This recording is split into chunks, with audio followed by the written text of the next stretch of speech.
All right. Hey everyone, welcome to the stream. So tonight I actually am hoping to write some code. I think it's going to be a bit quieter than usual because I actually want to read and focus on the programming. So, I mean, I'll talk here and there, and if there's any chat, I'll be answering chat. Hey, ABDCW. How's it going?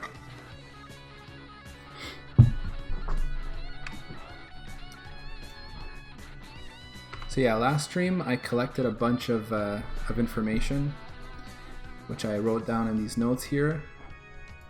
And my plan is to basically implement these things. My thought right now is to write the timer logic for timer 1 and timer 2. And I was just reading over here about how the timers work officially on the 6522.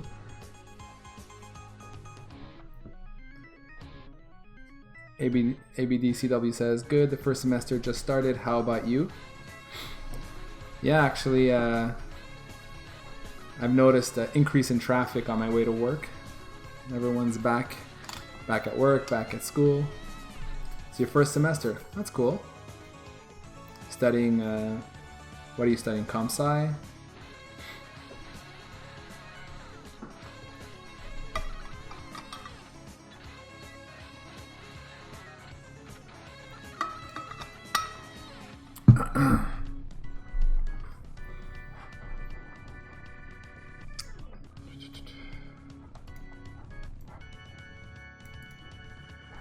I wanted to check about the one shot here.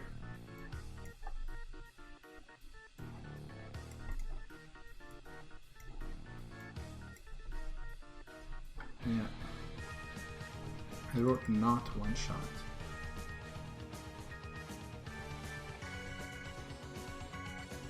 I think I meant one shot here. Let me go check.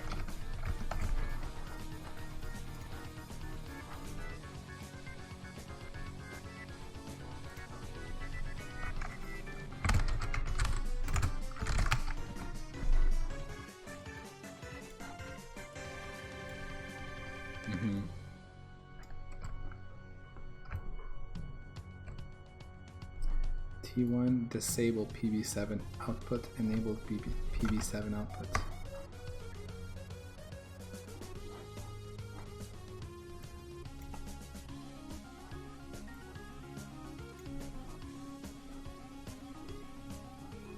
Each timer can generate an interrupt when it reaches 0, and timer 1 can also output pulses. ABDCW is in high school. But close. All courses are based on Comp Sci and Math. Oh, that's awesome. I love that.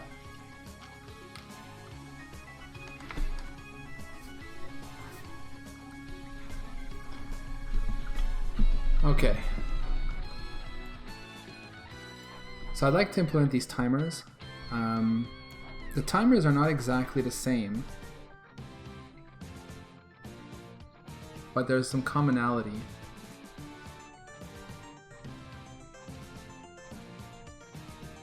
And another thing is, it looks like free running mode.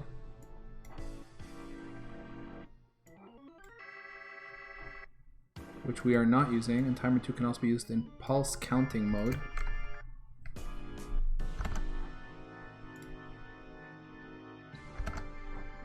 Pulse counting, eh? In which the timer will count the high to low state transitions of pin PB6. Unless I'm mistaken, it doesn't look like this pulse counting mode is even made possible, like it's not exposed.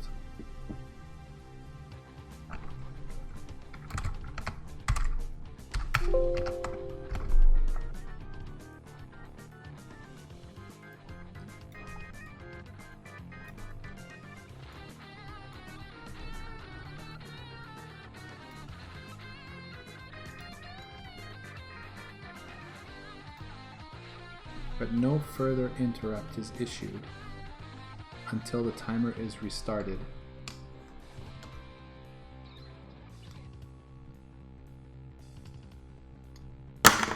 Each timer can generate an interrupt when it reaches 0. And timer 1 can also output pulses in the interval timer mode or square waves in the free running mode on pin PB7.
Timer 1.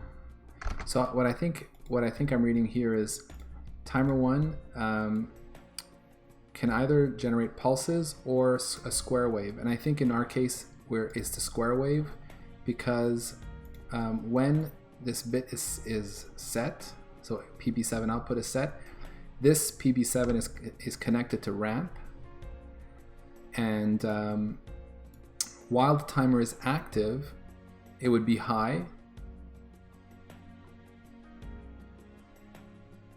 or low, actually. Let me see.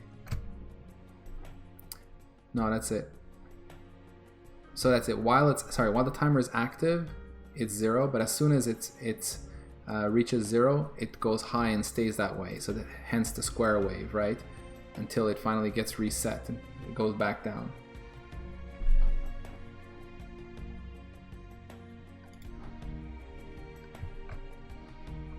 Okay, so why don't I start with that.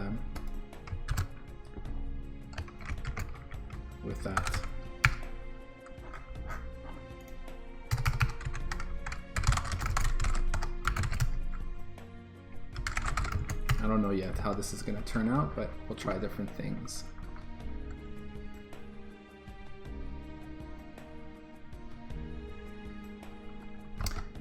Does it say anything else?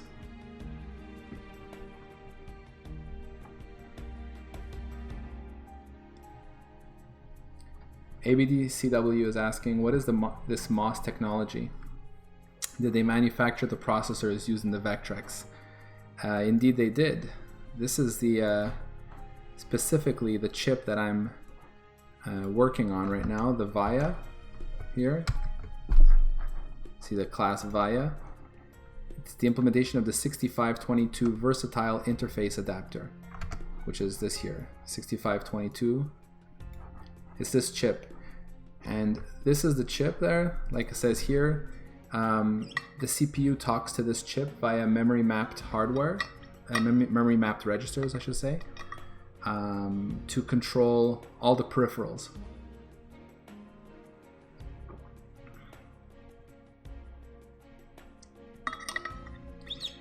So right now I'm focused on the part that has to do with vector drawing.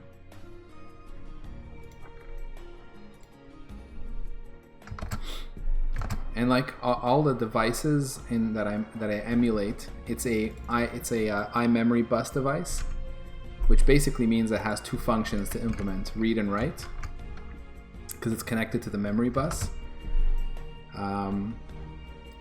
And then the way that works is that when we connect it to the memory bus, we tell it which range of addresses it covers. And in the case of the VIA, it covers the range of D000 to D7FF. But it's actually shadowed 128 times. There's only 16 bytes that actually matter in there. So yeah, so basically there's like 16 bytes that represent the memory mapped registers. And so in here, when I do a read or a write, I basically take the address that is passed in, I convert it into a zero-based value. So in the case that we're talking here is 16 registers, right? So 0 to 15. And those map specifically to internal registers of the VIA chip. And that's what you're seeing here.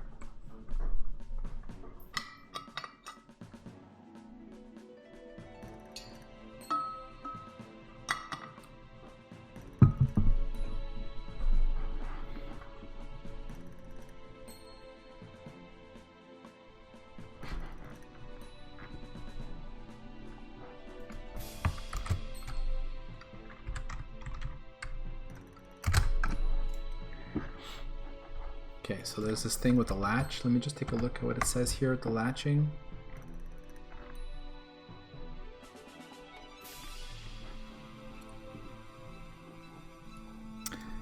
A useful feature of the free running mode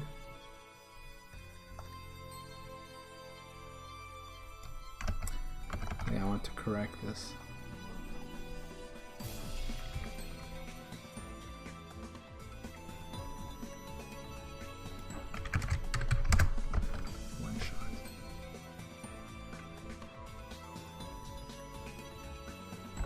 Free running.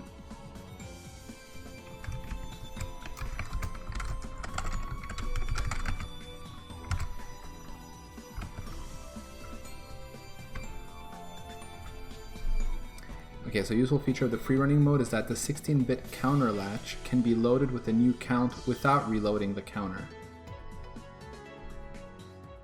so that it will load the new count only after the current count reaches 0. Seamlessly changing the output frequency.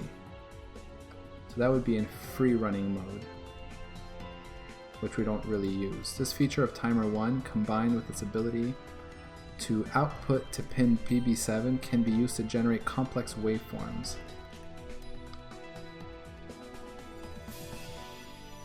So, okay. I don't think I've seen the latches being written to directly.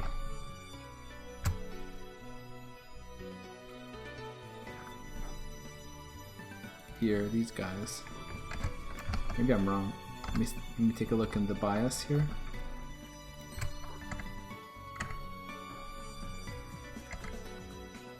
Yeah. Or let me take a look for this. Nope. What about latch high?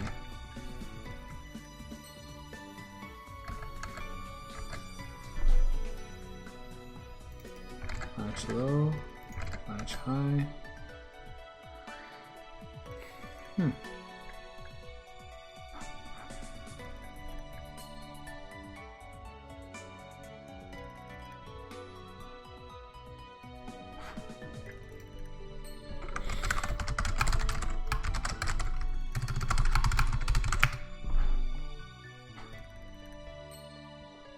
So maybe I don't have to implement that. I don't really have a feeling we don't need to need these here.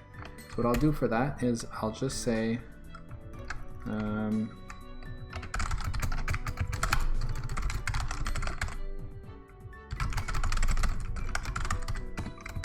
just do something like that.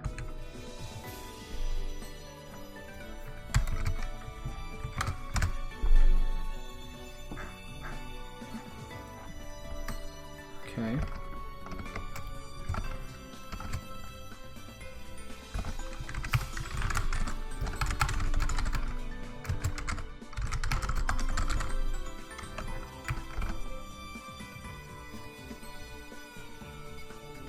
what I'm trying to find is this thing that I've basically, I'm assuming from what I've read, is that in order to start up the counter, you write, I guess that's not how it works. I guess the counter is just always counting down.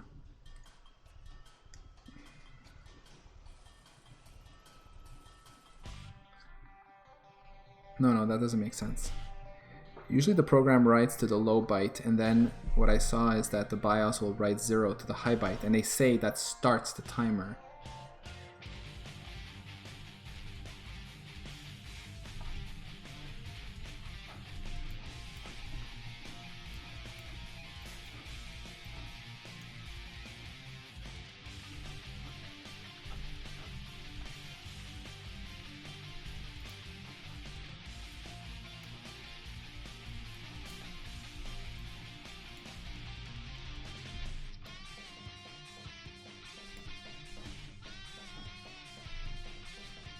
Until the timer is restarted.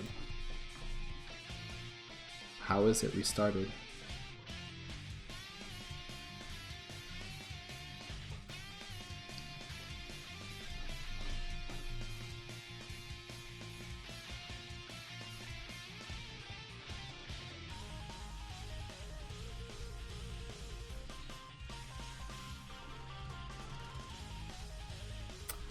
It doesn't really say. So let me see if I have any information actually on timers.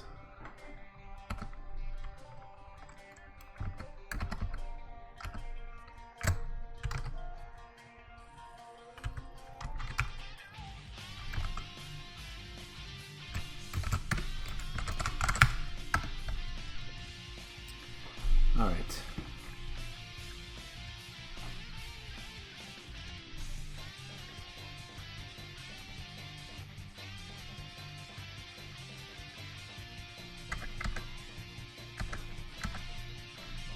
There are two independent 16-bit counters. Each timer is controlled by writing bits into the auxiliary control register to select this mode of operation. Sure. Oh, this is interesting. It gives a bit more information.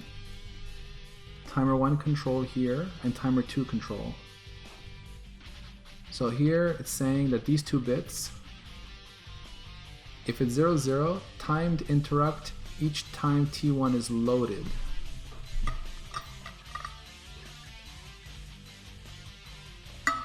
Zero 1 is continuous interrupts. 1 0 timed interrupt each time T1 is loaded. 1 1 is continuous interrupts. One shot output, square wave output. So what are we setting here? Auxiliary control register. Let's take a look.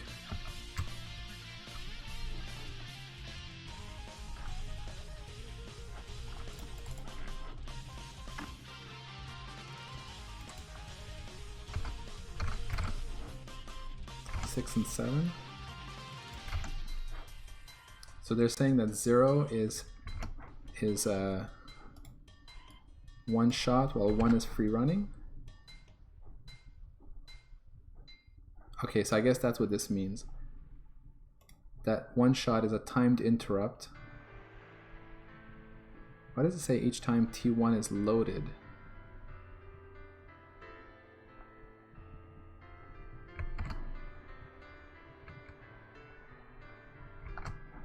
And then bit 7 is about PB7. So this bit here corresponds to what we see in this column.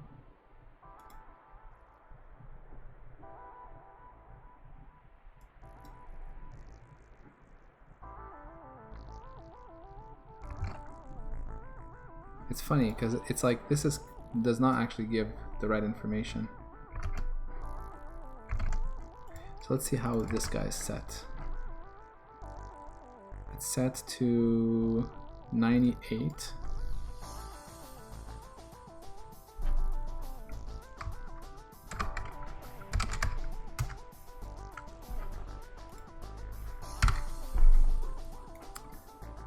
So that looks like 1 0. for 6 and 7. So it looks like it's this guy here. Timed interrupt, each time T1 is loaded, one shot output. Yeah, so that's interesting.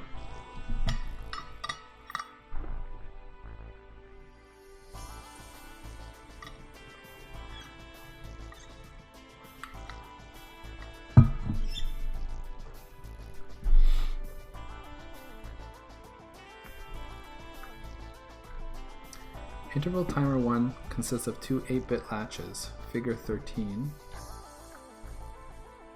Where's figure 13? Here. Timer 1 T1 latch registers. T1 low order latch, T1 high order latch.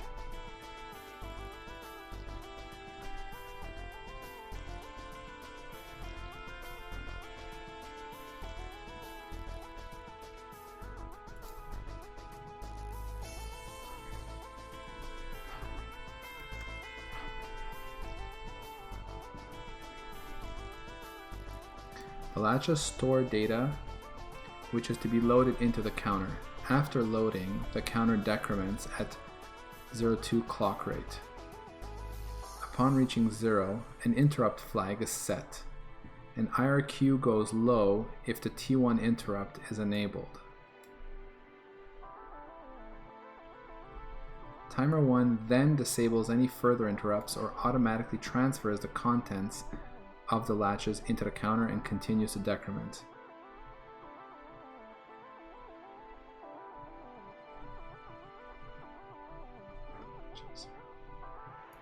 Set. An IRQ goes low if the T1 interrupt is enabled. Timer 1 then disables any further interrupts or automatically transfers the contents of the latch to the counter and continues to decrement. In addition, the timer may be programmed to invert the output signal on a peripheral pin each time it times out. Each of these modes is discussed separately below. Note that the processor does not write directly into the low order counter. Instead, this half of the counter is loaded automatically from the low order latch. When the processor writes into the high order latch, high order counter,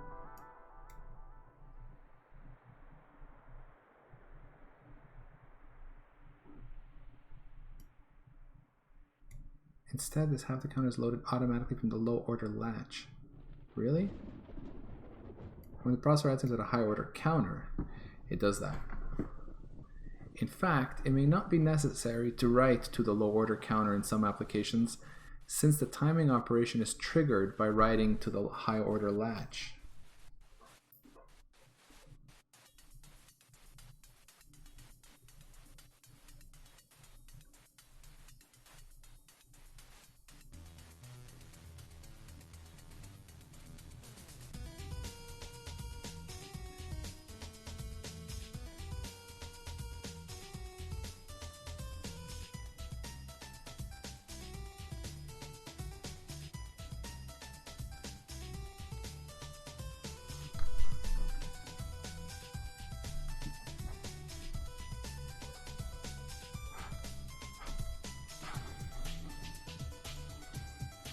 Register 6, T1 low order latch. There's something that's not adding up here.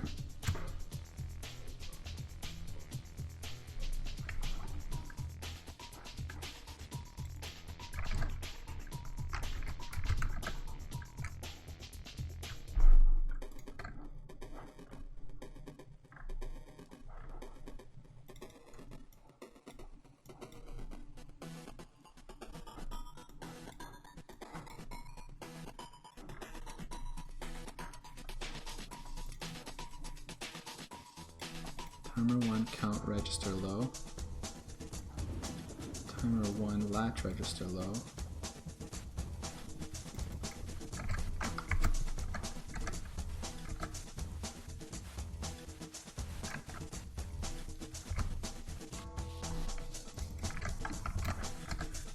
See, that's the thing. In the BIOS, I only see writes to what's called here the T1, the timer 1's counter low and counter high registers, but not the latches.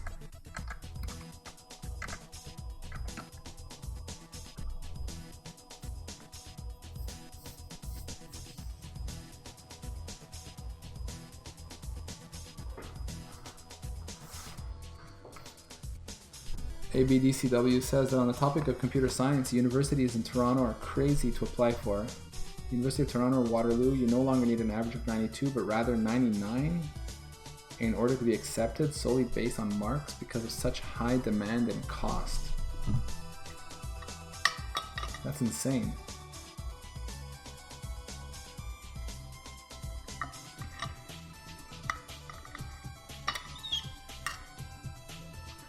Should come to Montreal.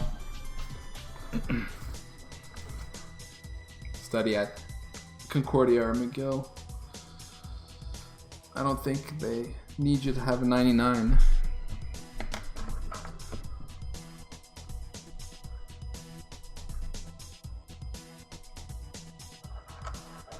Well, I mean, I know Waterloo is an excellent school.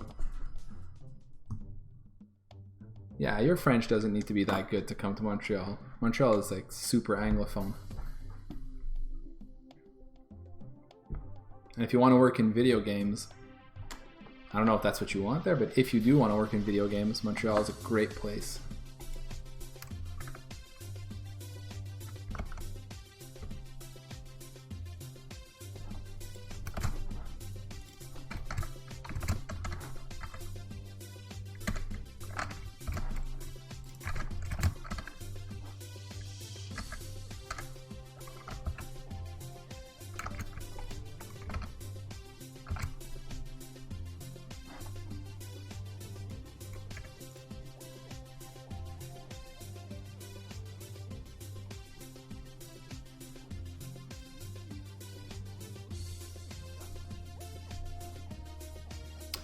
Okay, I see.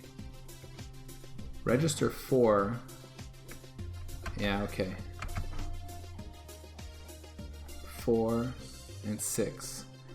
Okay, so basically they're saying that you know you can either write to 4 or write to 6. It's the same thing. And that's what this means here when it says note that the processor does not write directly into the low order counter. Instead, this half of the counter is loaded automatically from the low order latch. Then here it says, when you write, this is no different from a write into reg 4. So it's like saying that a write to register 4 will write into register 6.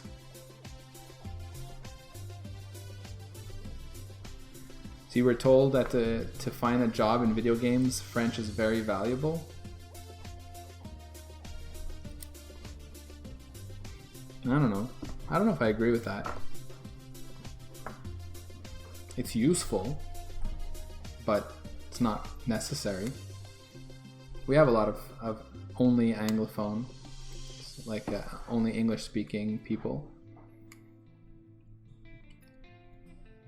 And Montreal has quite a few video game companies that are American, right? We have EA, we have Bethesda, Warner. So these companies their origins are American, and so they tend to be very Anglophone in terms of how they're run. So I don't know. Not sure I agree with that.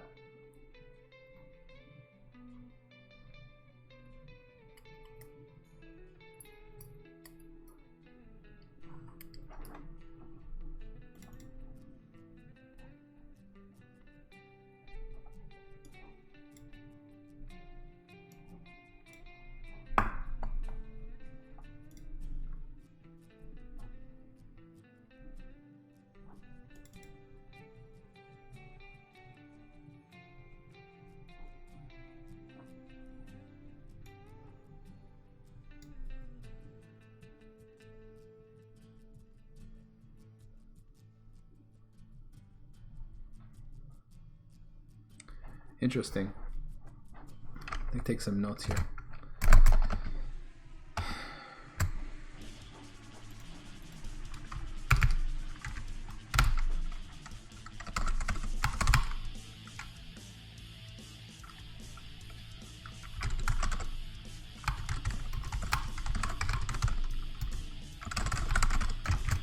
same.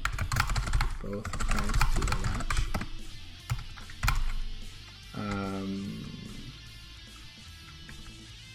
Actually, I'll do like this. No, okay, write to read from counter low.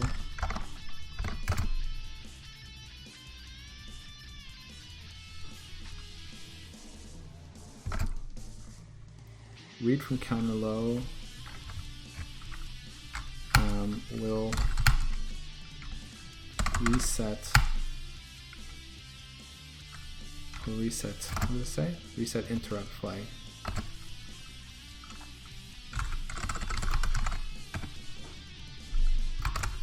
But read from latch low will not. Both return the value.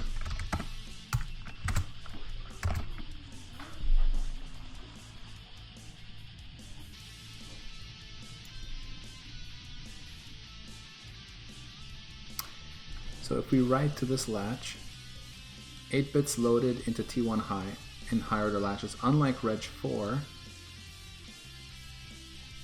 operation, no latch to counter transfers take place.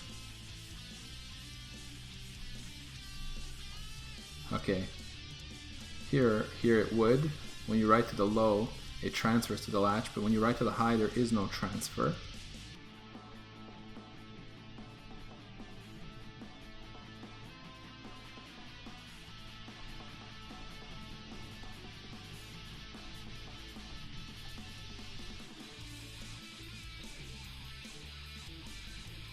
Oh, you're saying generally in programming it's useful to speak French? I don't know, maybe. I mean, I've been working in video games for a while, so I can't speak to how it is in general, but the truth is, programming is programming, right? Like, if you're good at it, you know, you're not dealing with customers most of the time. Code is written in English, and I don't know, I haven't found it to be a problem. So I think if you're a good programmer, you can find a job in Montreal.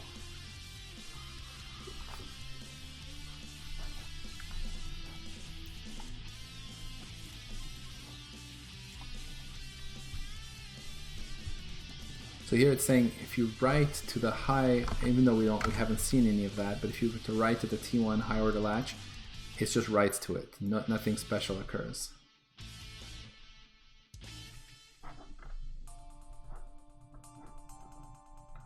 And then here are the counters. Let's see what happens here. If you write to register 4, yeah. Latch contents are transferred into low order counter at the time the high order counter is loaded. Oh, that's interesting. But if I don't follow video games, but rather embedded systems or something with computer architecture, I always wanted to move to Moscow. Oh.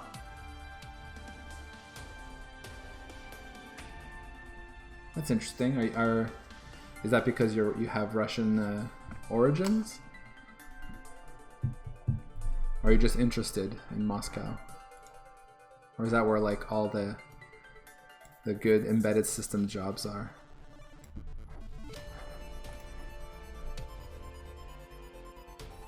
Yeah, Russian origins and family. That's cool.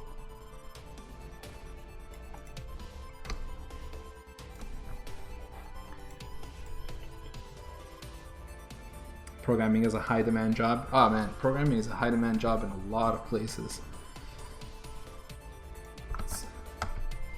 Definitely a good field to be in.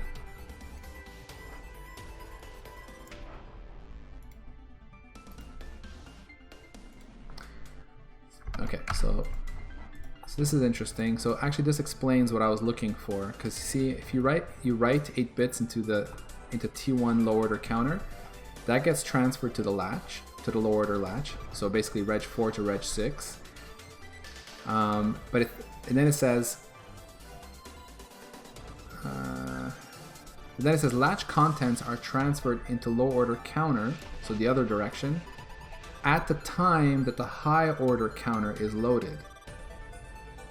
Right? So this is what I was suspecting based on what I was reading. like what we see in the BIOS is that, you know, you write,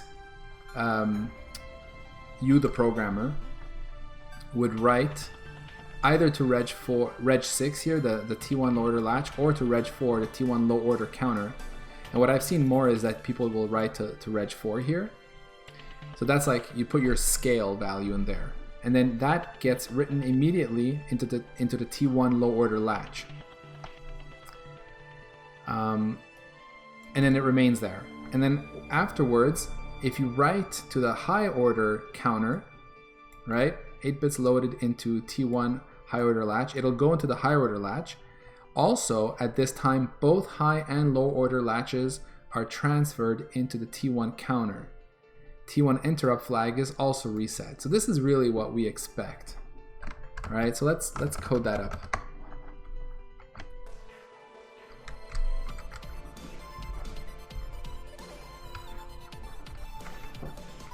I think how I want to do this.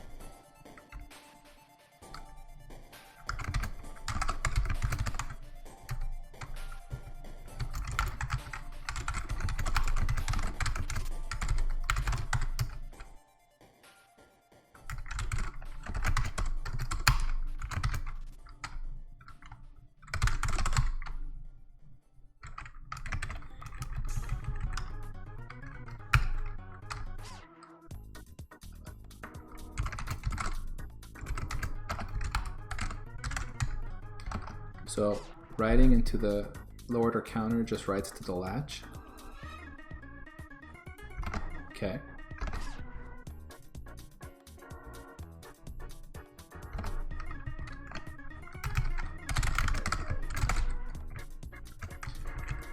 Let's do this. Set counter low. Set counter high.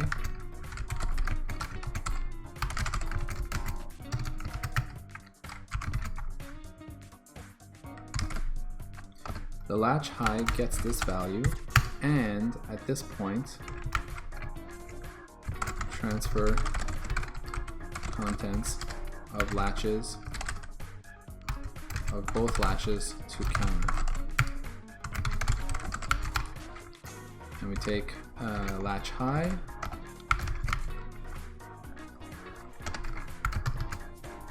no, 8.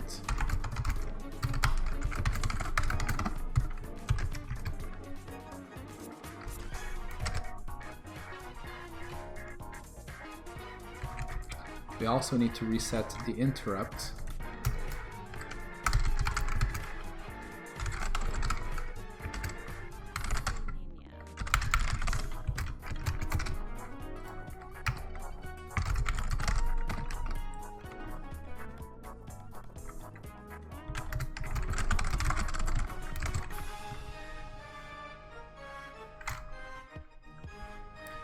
Okay.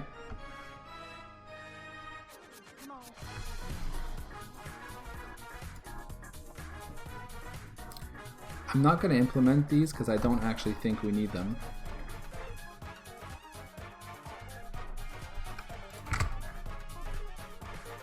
So far, I don't think I've seen a read on these guys yet, so I'm not going to bother. If we need to, we'll do it.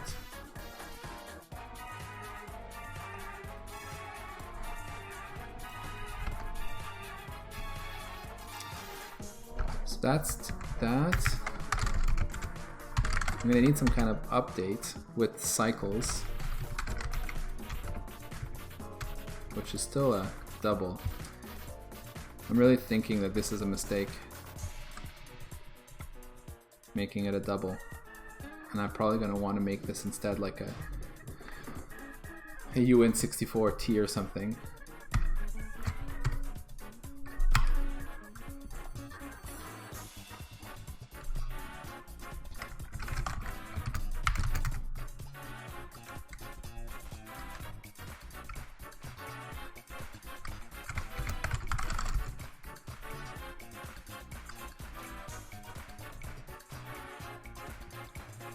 I think I saw that timer 1 is on a phase 2 clock, was it?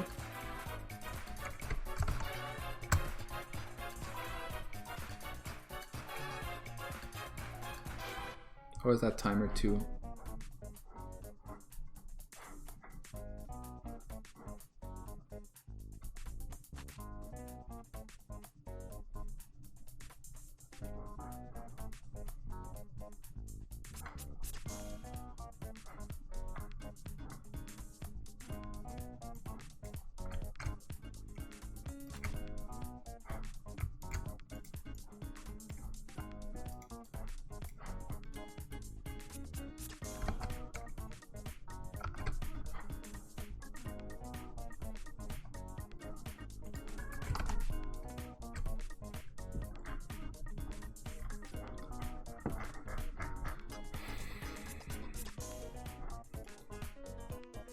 I think that's what this means. The counter decrements at 0.2 clock rate. I think it means every 2 cycles it goes down, it gets decremented.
Trying to think what's the best way to figure out like when to decrement my counter.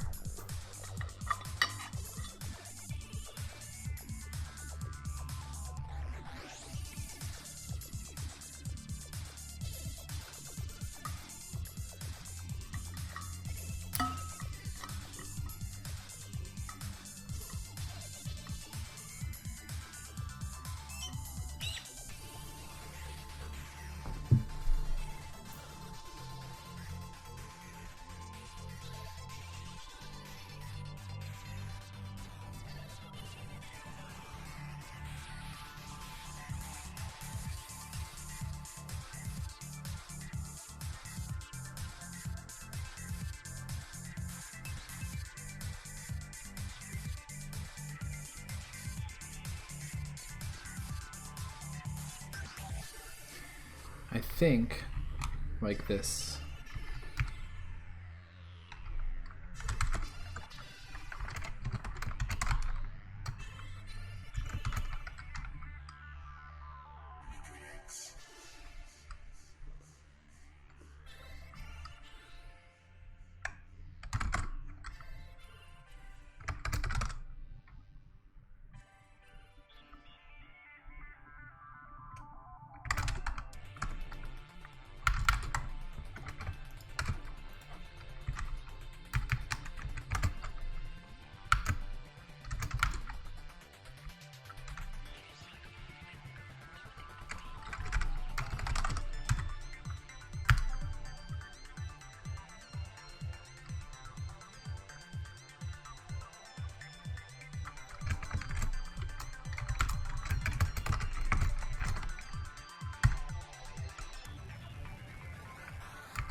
Let me see if this makes sense.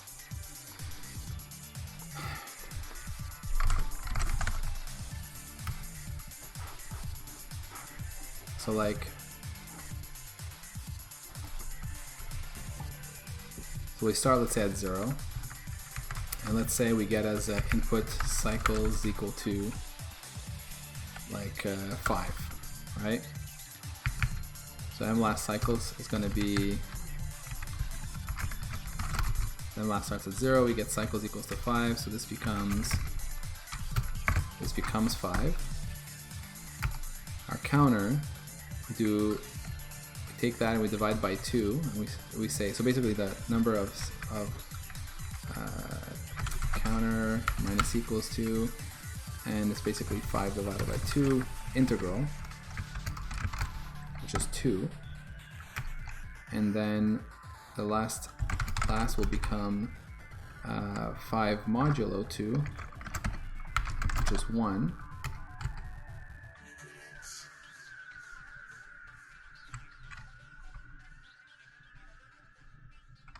And then on the next, let's say the next time around, cycles is equal to say 5 again. So now last becomes 1 plus 5 is just 6.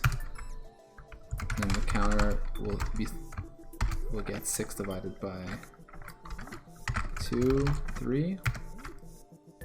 And then the last will end up being 6 modulo 2, which is 0.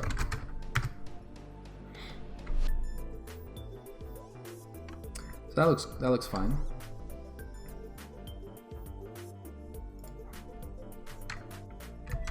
And I need to detect when the counter becomes 0. So actually, making it signed would probably be a better idea here.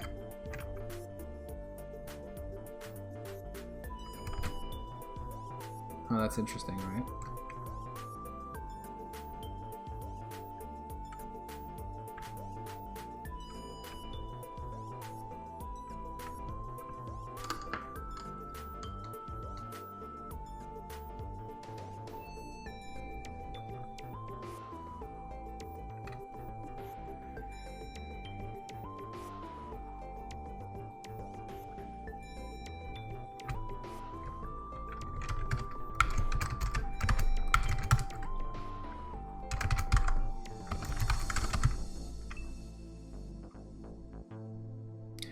Alright, so once our counter has elapsed,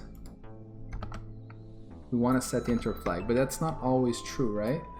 Is it?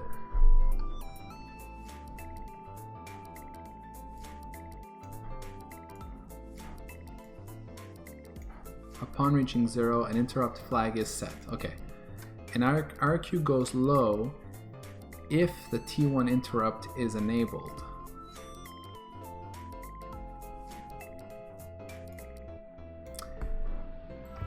So what's that again?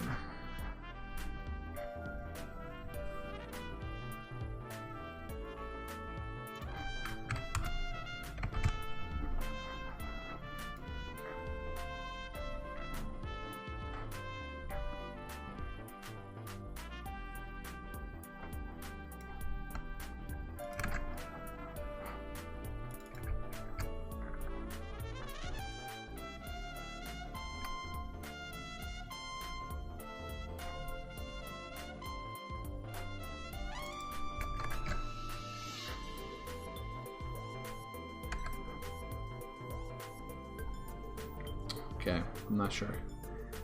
Timer 1 then disables any further interrupts or automatically transfers the contents of the latches into the counter and continues to decrement. So it's saying that because this depends on which behavior. I think it's whether it's in one shot or is it called free running?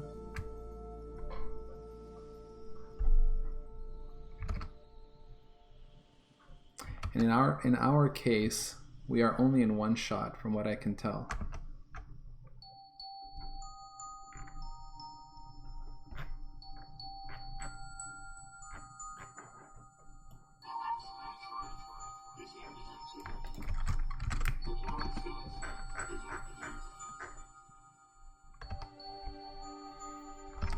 Just double check that stuff again.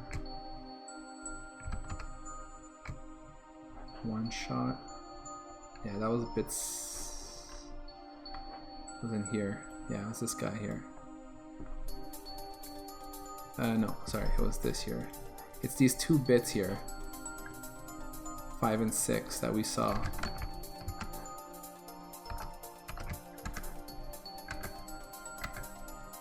I wonder if they ever get anything else. 98 in A, 18 in A. Interesting.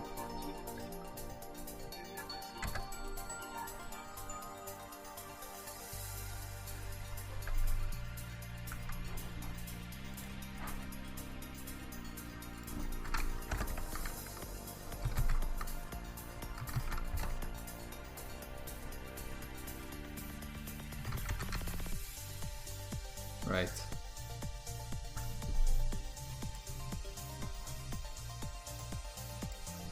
It has only to do with this bit here, but it's still 0, 0 here. 98 again. So it's always 0, 0. Basically it's one shot for both, or according to this.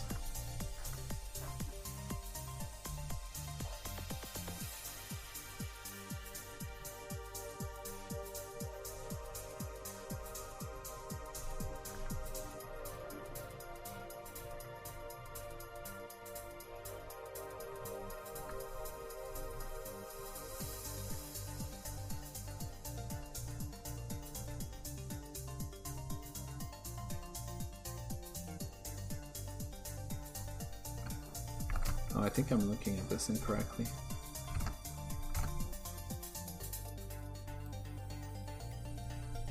One shot or free running.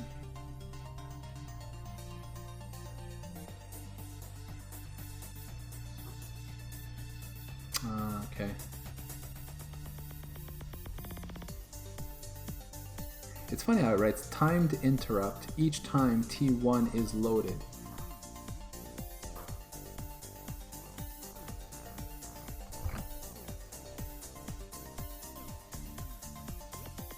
Wouldn't it be timed interrupt each time T1 is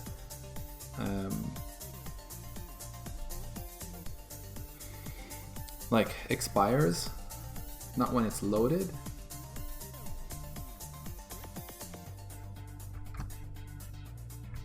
I don't understand that.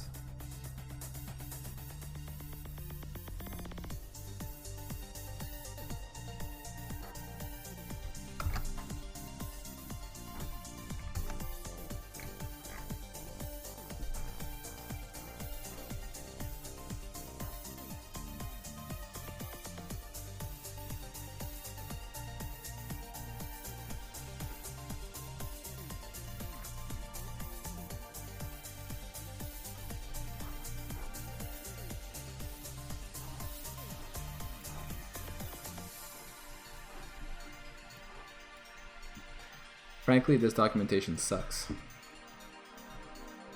I think this is like the official Vectrex documentation. I mean, sorry, the official documentation for this VIA chip, and I find like it's really poorly written.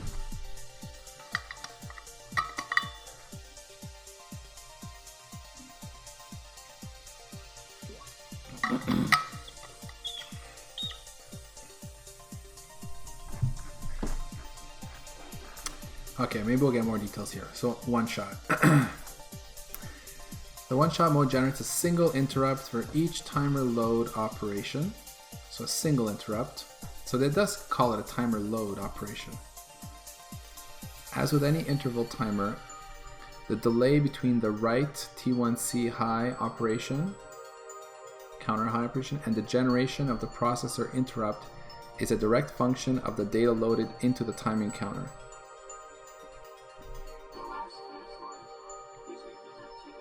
In addition to generating a single interrupt, timer 1 can be programmed to produce a single negative pulse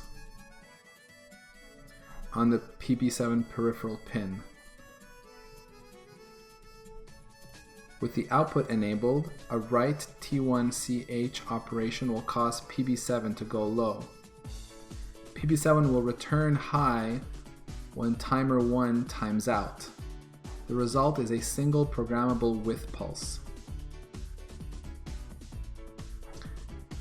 T1 interrupt flag will be set. The IRQ pin will go low, interrupt enabled, and the signal on PV7 will go high. At this time, the counter will continue to decrement at system clock rate. This allows the system processor to read the contents of the counter to determine the time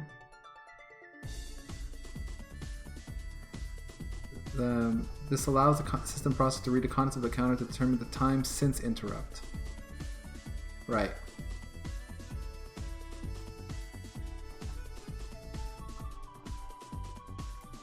However, the T1 interrupt flag cannot be set again unless it has been cleared as described in the specification. So actually, so now I understand. What they're saying is that so the counter really is an unsigned. As soon as it reaches 0,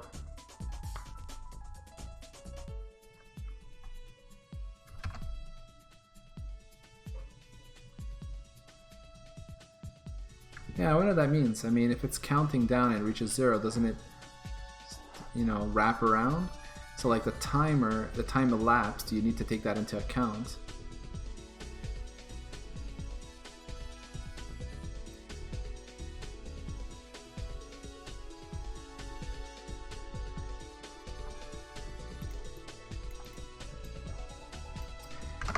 But let's say I want to do it this way. I want to keep it unsigned. What I need to do is, before subtracting, I need to know if it's going to wrap around.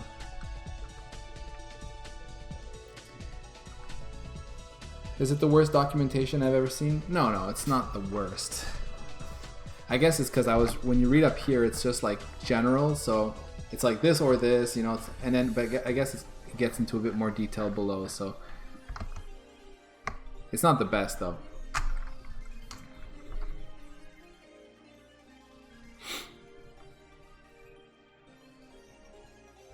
So let's do this.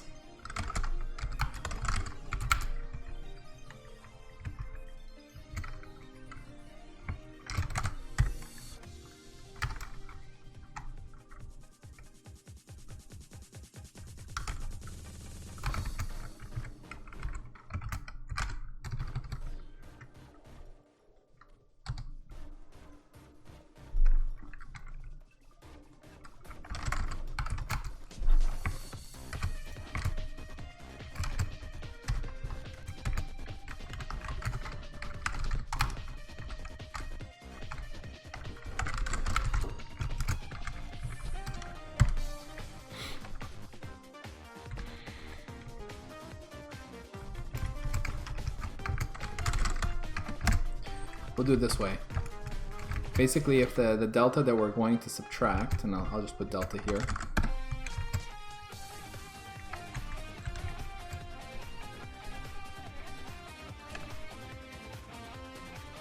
So if what we're about to subtract is greater than or equal to the current value of the counter, that means we're going to expire. After that, the counter actually will wrap around and become a very large, will become like near 65,000.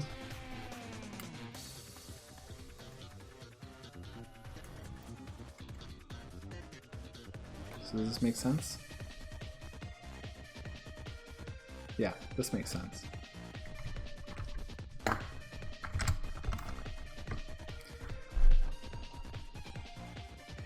However, the T1 interrupt flag cannot be set again unless it has been cleared.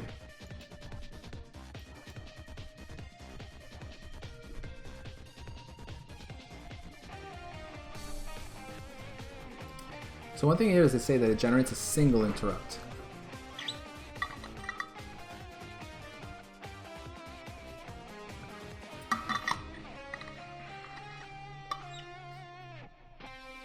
One thing that interests me about that is, because there's an interrupt flag, a bit that gets set, right?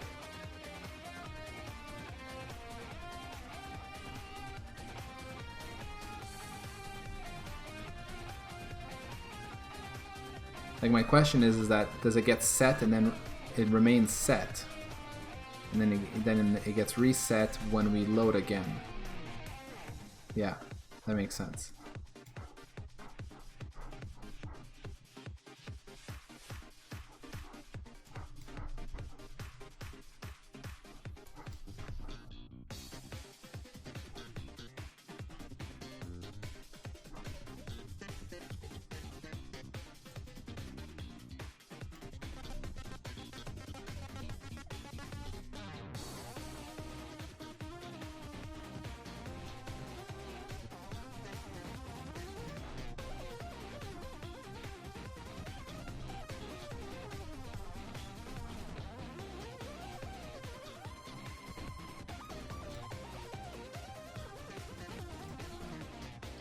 Okay, so I think here what it's showing is... Can I understand what this means? Write to T1 counter high.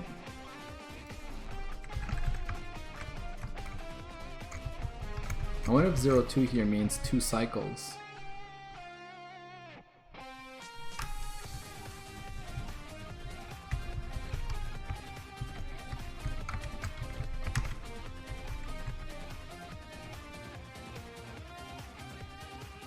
I have no idea what this means.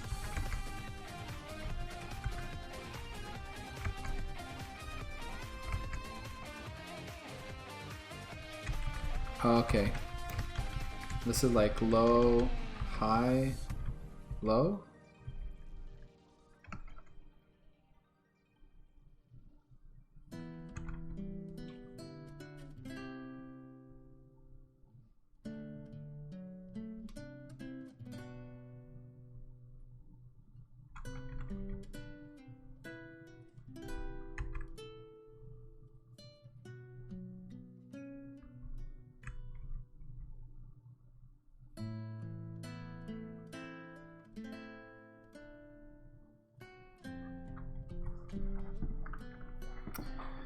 Okay, so in the one-shot mode, writing into T1 low,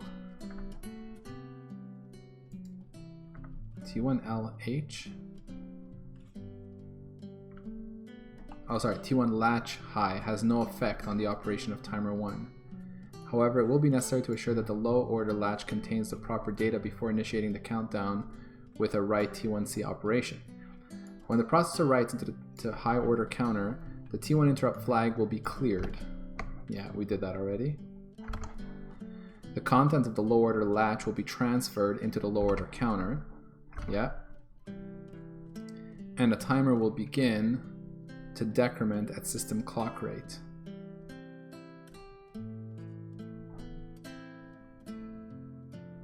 Wait, doesn't it also transfer both high and low order? Okay.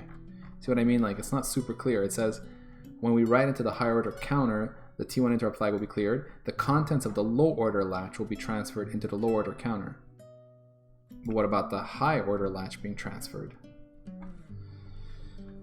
And the timer will begin to decrement at system clock rate. System clock rate, eh?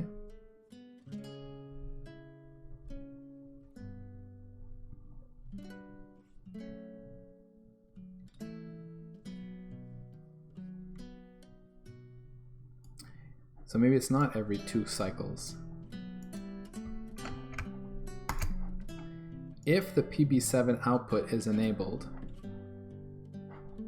this signal will go low on the 02 following the write operation.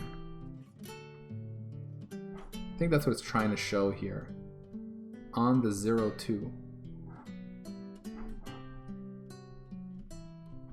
I think they mean 2 cycles later. This is the PB7 output. It's a terrible picture. Or unless I just don't get it. Okay. When the counter reaches 0, the T1 interrupt flag will be set. The IRQ pin will go low, interrupt enabled. And the signal on PB7 will go high. At this time, the counter will continue to decrement at system clock rate. This allows us to read the contents of the counter, determines the times to interrupt. However, T1 interrupt flag cannot be set again unless it has been cleared as described in the specification.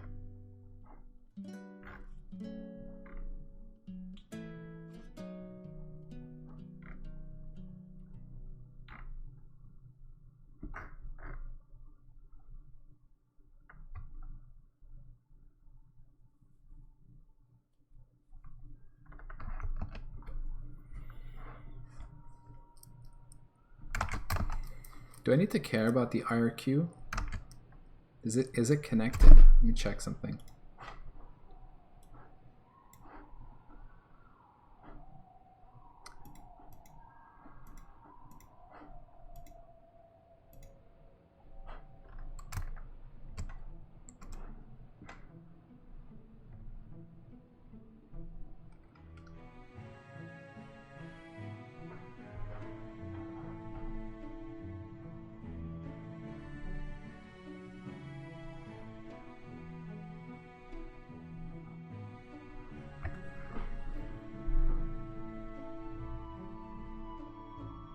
I don't think I'm seeing it here.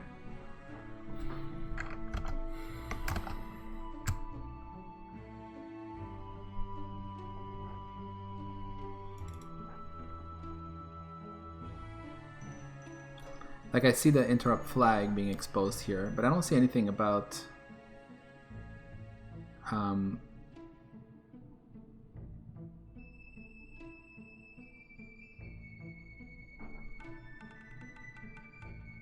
what's the difference between timer 1 interrupt enable, timer 1 interrupt flag?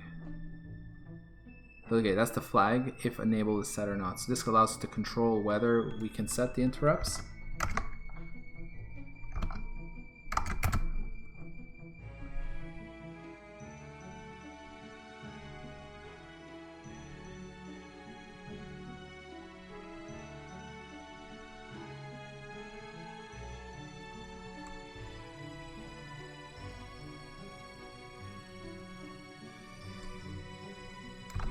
Okay, so this is what I'm going to do. Pretty sure these two are always... no, sorry.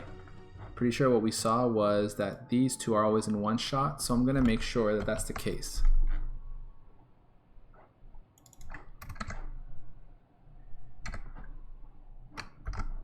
It's auxiliary control, yeah.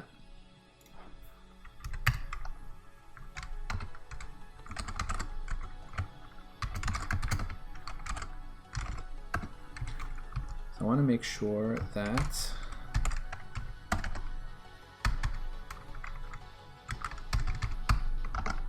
the 2 bits, 5 and 6, is always equals to 0.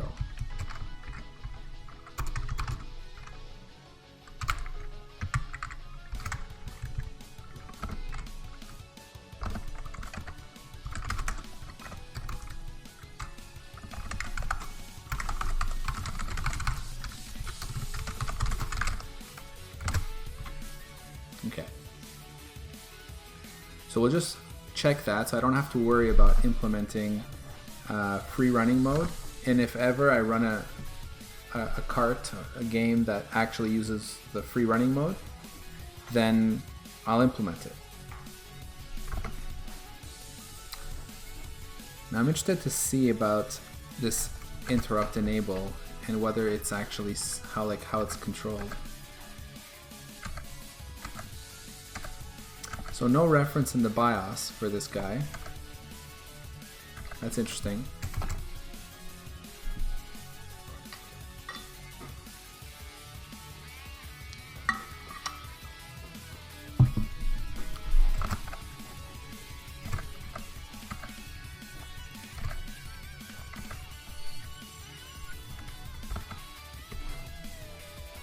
So what I'll do for that, just put a fail for now. BIOS doesn't set this.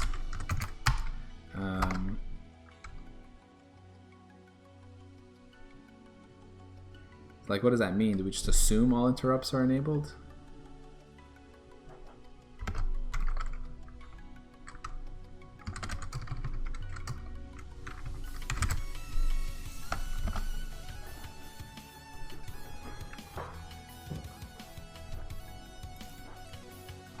This, on the other hand, is definitely checked.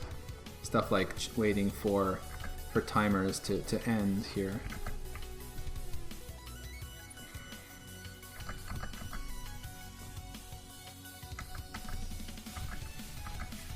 It's pretty much all that's checked, in fact, in the BIOS anyway. So that's definitely where we want to hook up the interrupt flags.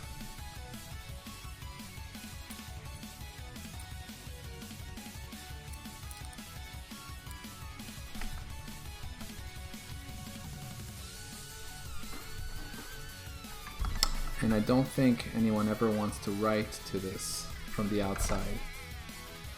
So let's do this.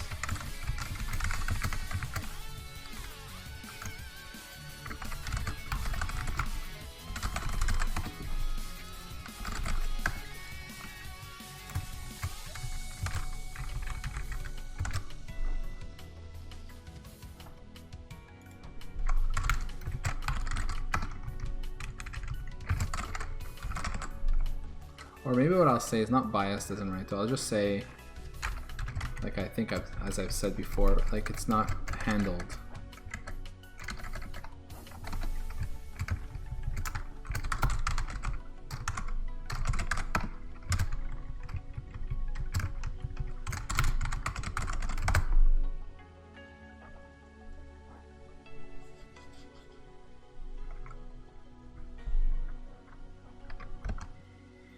That's for writes. Now for reads, it's a different story.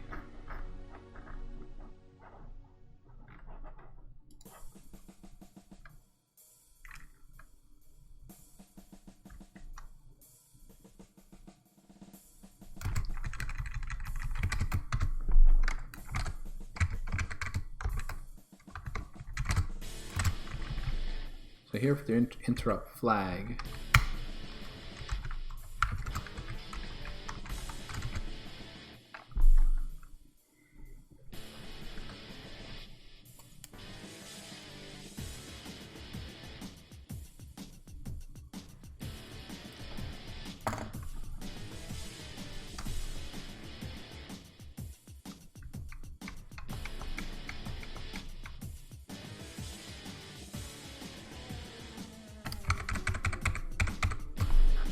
what we'll do is that when we update the VIA, we'll update the timer, and then we'll check if the interrupt flag is set on each timer, and we'll set those bits. So that's what we'll do. Another thing I'm going to be doing is I'm not going to be doing the VIA update with a delta time this way anymore, but rather with cycles. Why don't we do that now?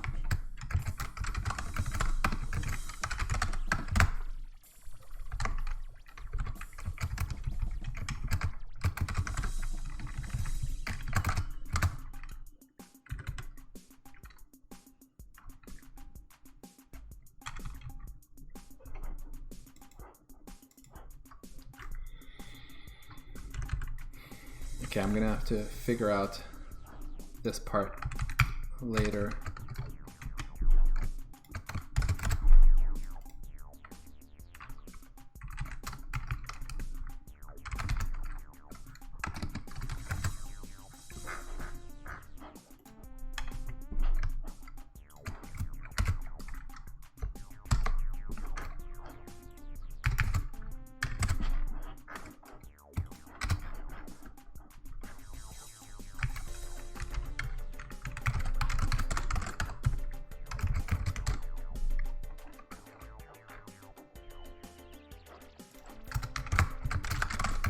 So we update this guy, we update our timer,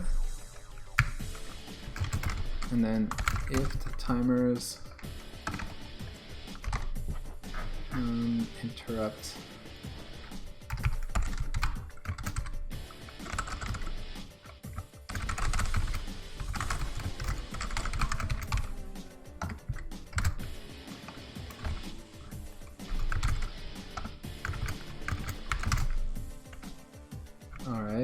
we want to set a specific bit in the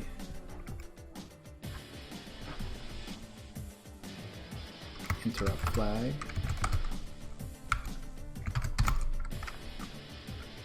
Timer 1 was what again? Timer 1, run 1 interrupt flag. Actually, I guess I'll just always set it to whatever the flag is. So bit 6.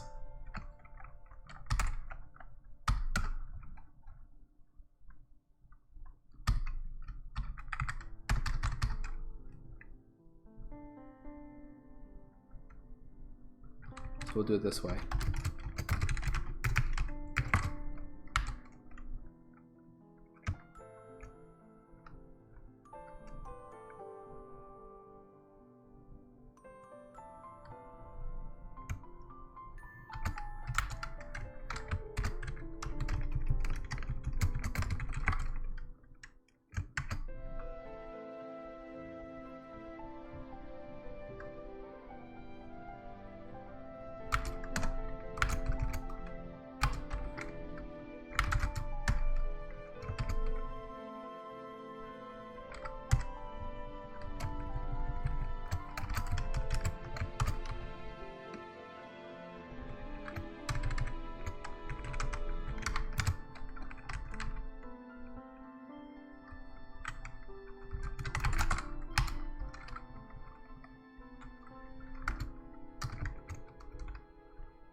Something like that.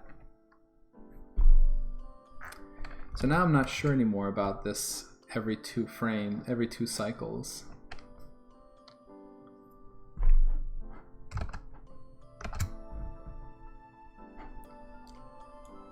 Because here it says it'll decrement its system clock rate.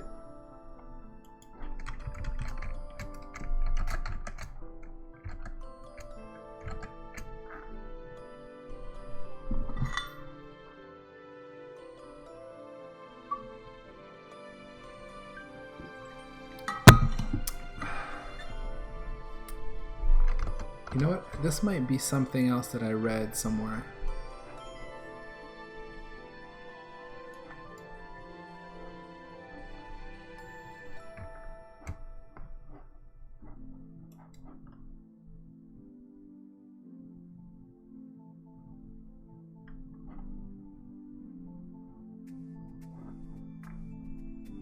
Yeah, so here it talks about how, like, when we write the shift register, it takes 2 cycles before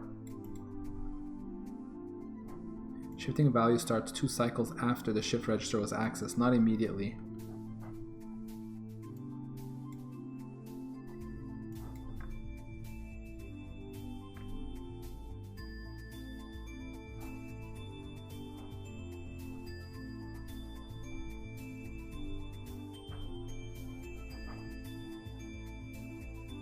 This means each timer time is 1.5 cycles too long.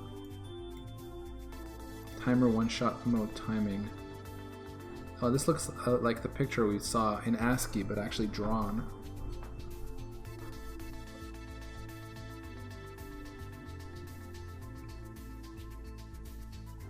So is the O2, when we talk about the O2, I guess that's like, that must be the pin to which the system clock is connected. That's what it must be.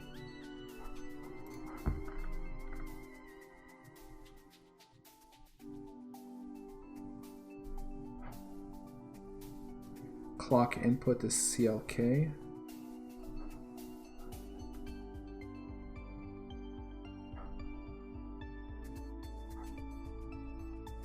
Here, 25. So why do they call it the O2?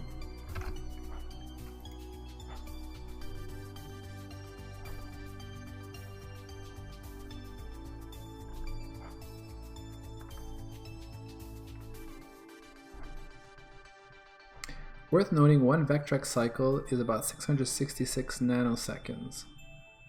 When dealing with vectors in the right places, you can easily discern if vectors are drawn with one cycle off. Actually, this is super useful.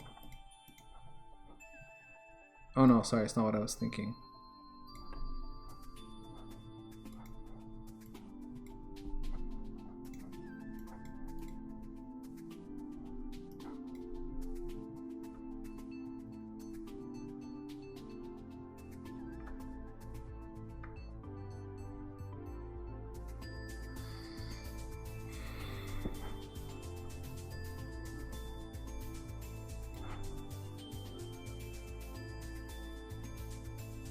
But basically, this means that each timer is 1.5 cycles too long.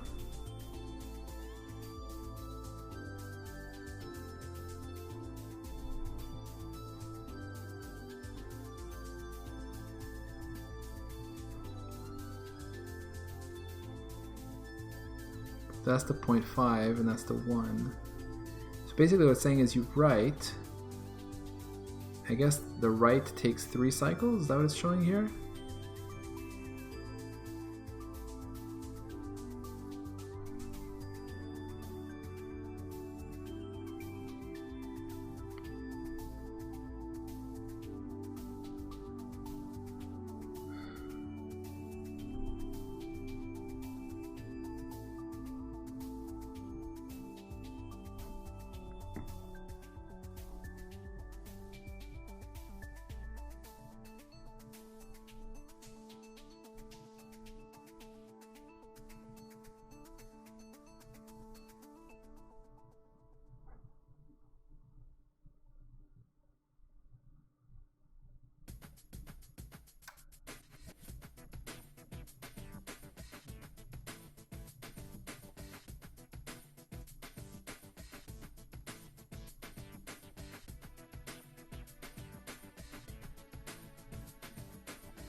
Okay.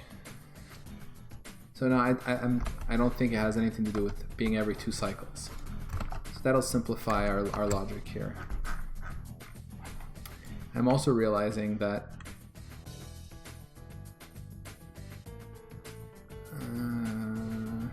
what I'm wondering about is when it reaches 0, what is it supposed to be reset with?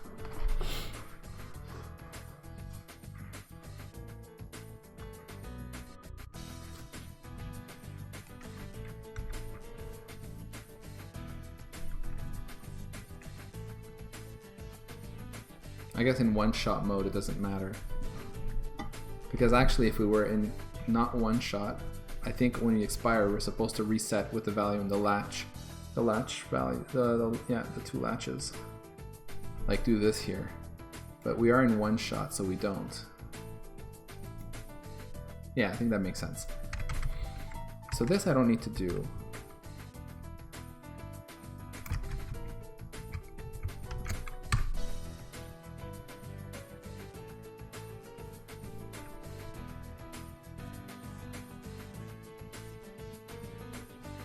So I think I don't need to do any of this, really.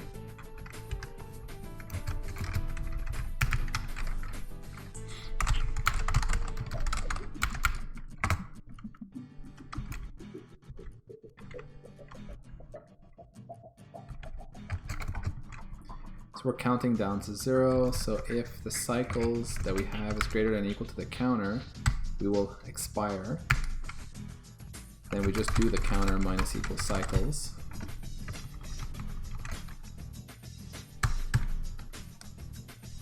And if we've expired, we just do this. Okay. So that's simpler. Alright, so let's call the set counter high, set counter low.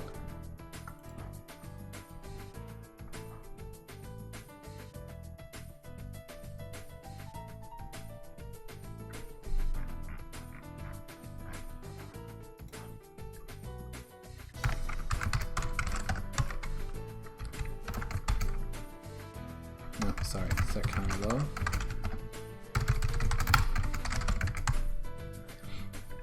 I guess I don't really need to have this then.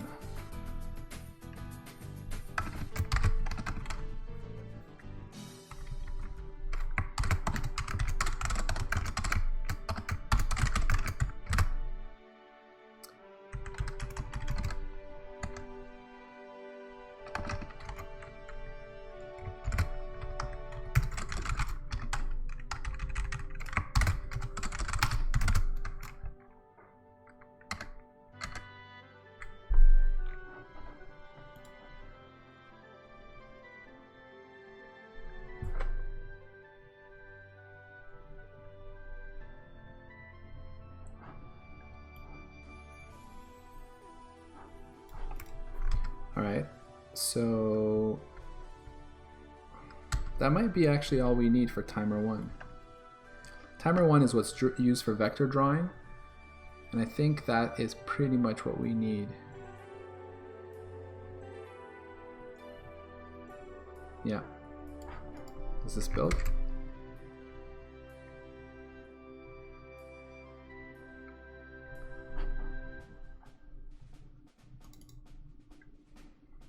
Yeah, let me take a look at this guy again. I'm trying to remember why I made it a double. I think it has something to do with the math I'm doing for cycles, but I don't think I need to do it this way anymore.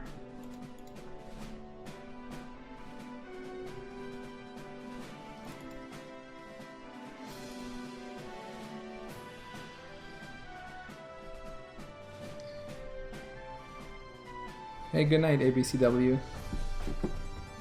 Thanks for hanging out.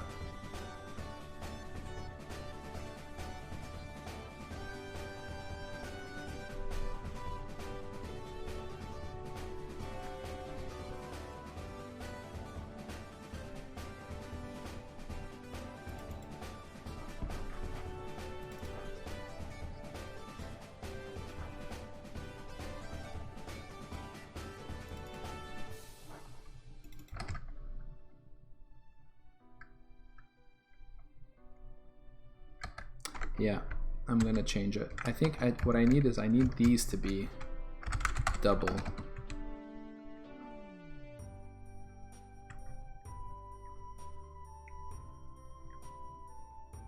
Or this one anyway.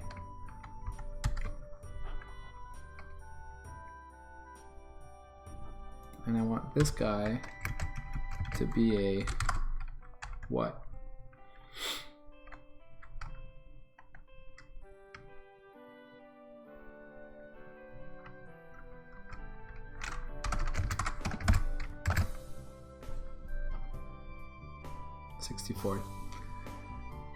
So then this guy becomes a double.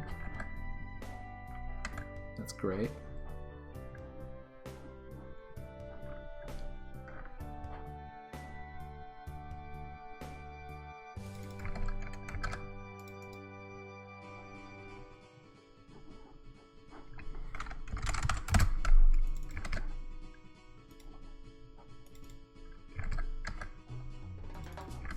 Wow, this is greater than 0.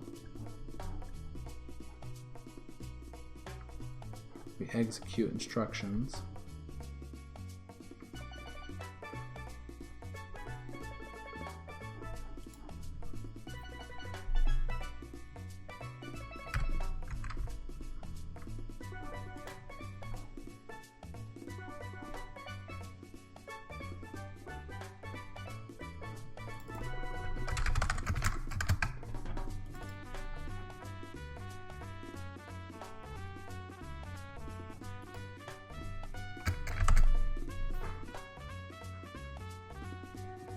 All right.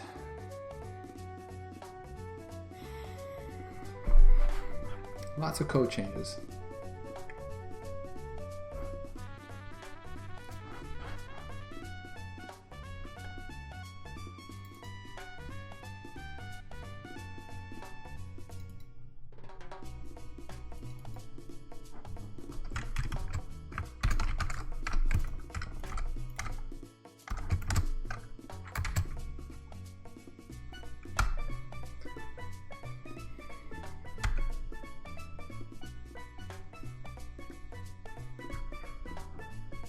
Right.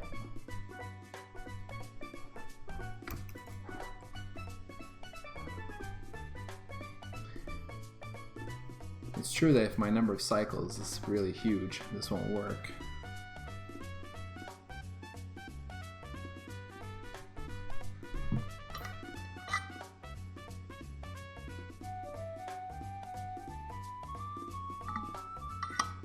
I should make sure that never happens.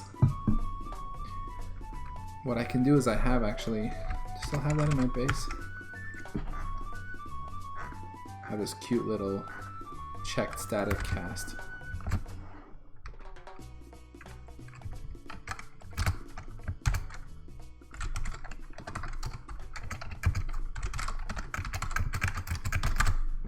What this does, checked static cast, says I want to cast it to a type, but make sure that we're not truncating when we do that.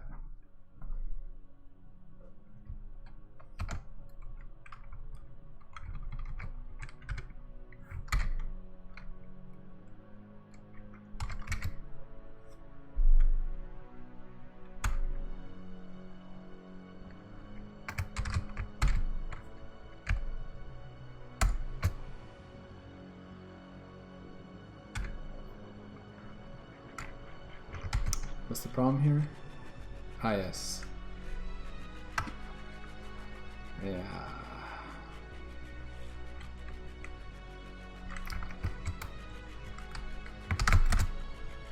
Don't want to be doing this here anymore. Debugger.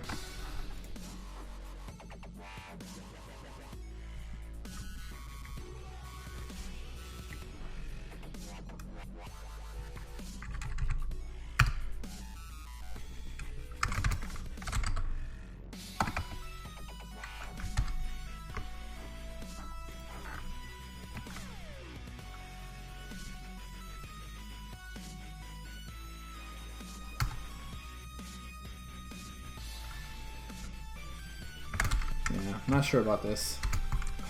The debugger knowing about the via.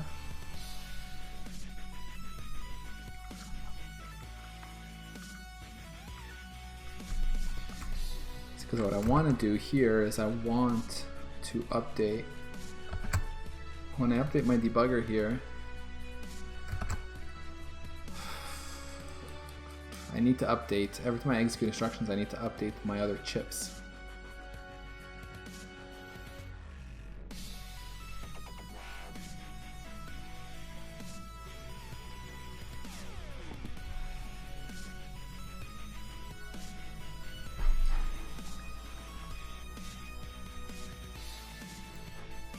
Alright, for now I'll just keep it simple and I'll pass in the via. I'm not sure if that's the right thing to do, but that's what we'll do.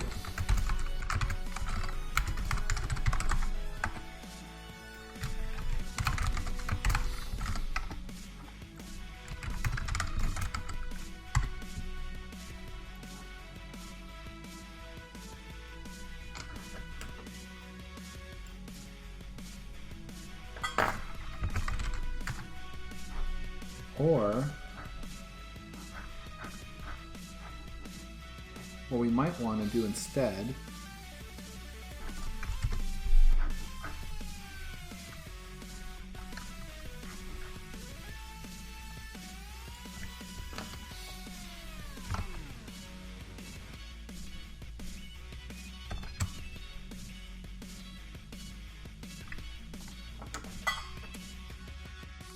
what I'm thinking about is, would it make sense for memory bus devices to get this update function on them?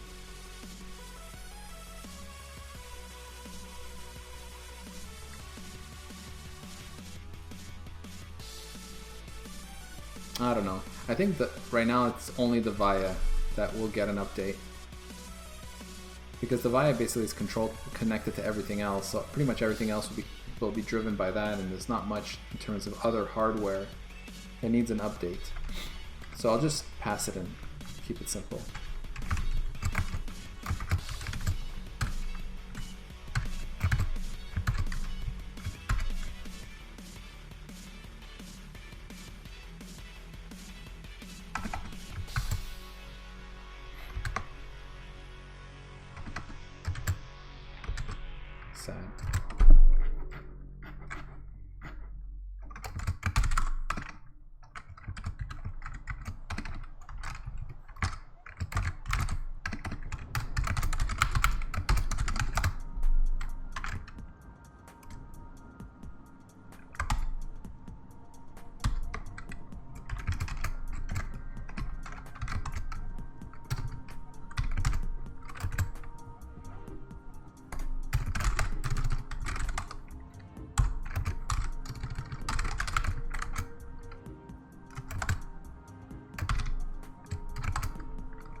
Okay, so we execute instruction, we tell it to advance that many cycles. Where we update the timer, and I'll get to the drawing after.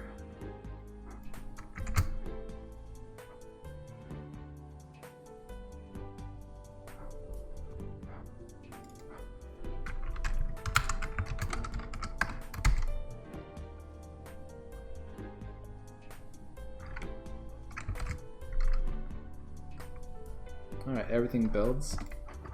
I think this should run with nothing rendering.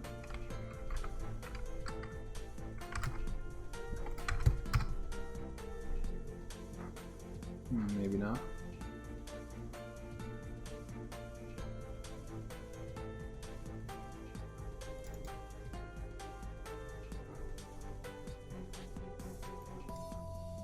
So we do have a read on timer too high. That's interesting. Can we just continue this?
Oh, it's because of my debugger.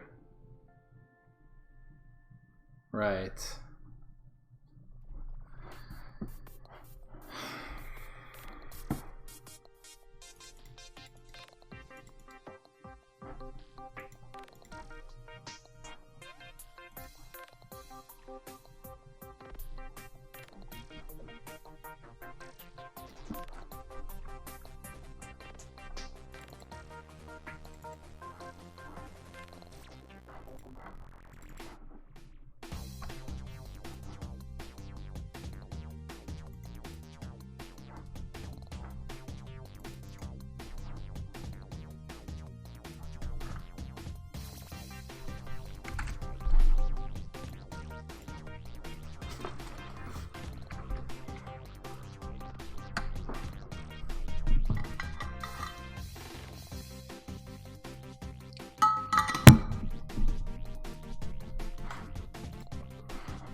Okay, so we've got a direct read.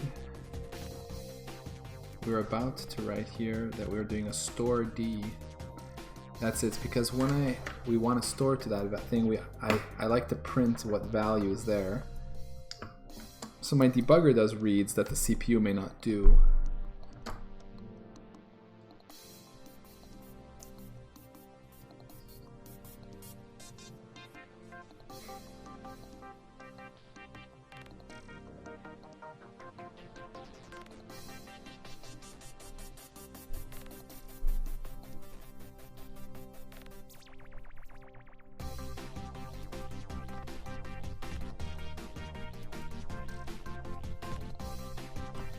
What that means is that if I were to run this without the trace,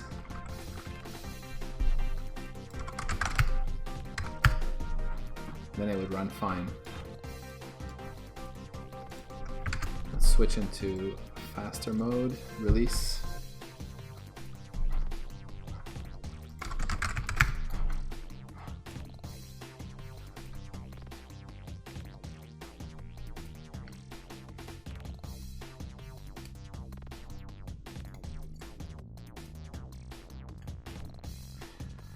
Yeah, so this has happened before, and basically it's the idea that when I'm when I'm using my debugger, and I try to do a read to something that would otherwise be invalid. I think I had I have this like try catch for that exact case. It's like try memory bus read. Like this was one instance where it happened, and I could do it technically now in pretty much all places where I'm just reading to show a value.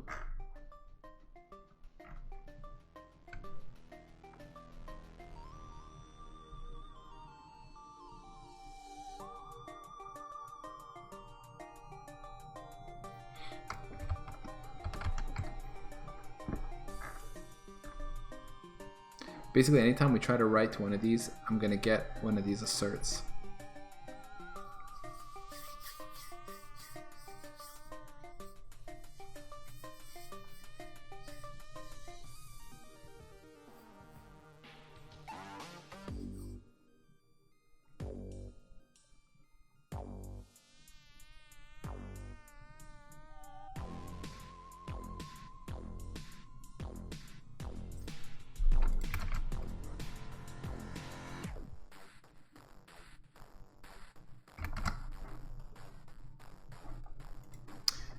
So maybe what I'll do is for now, instead of a fail,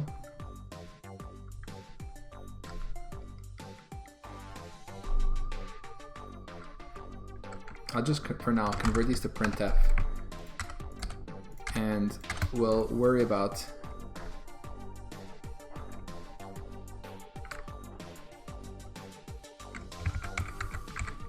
in fact, really the only one I'm worried about here is I don't think the latches are ever read, in fact, or written to, I should say, but these guys look like they are.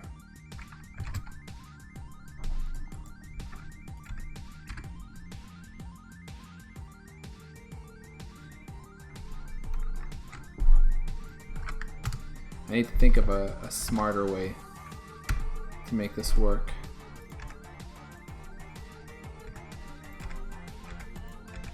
Why can't I?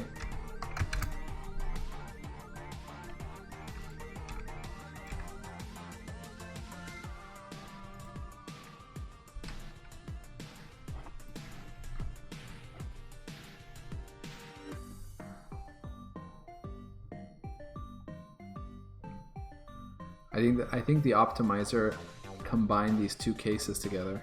Could that be?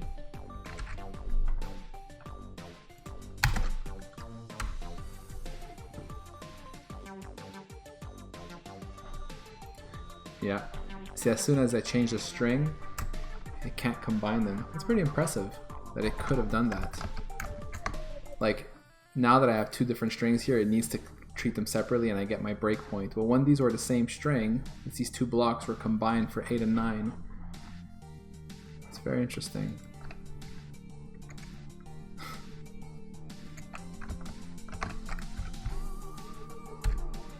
Yeah, so there we go.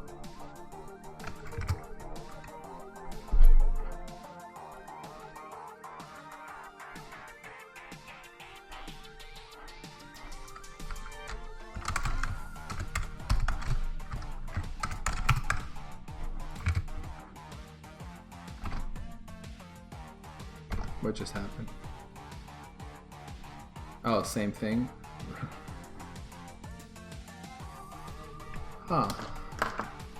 Oh, right. I guess I don't need to do this anymore. What are we looking for now? We're checking if 0D, if the D00D, which is our interrupt enable. Also, it does check interrupt enable.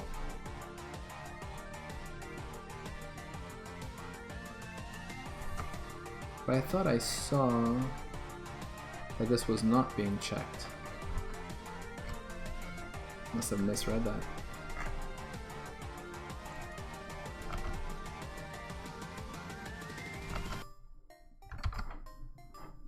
What? 14, right, 15. So this is our interrupt flags, yeah. Well, this is definitely being checked. So why was I thinking it wasn't being checked? Yeah, here it is. Oh, no, this definitely needs to be checked. Now, what was I...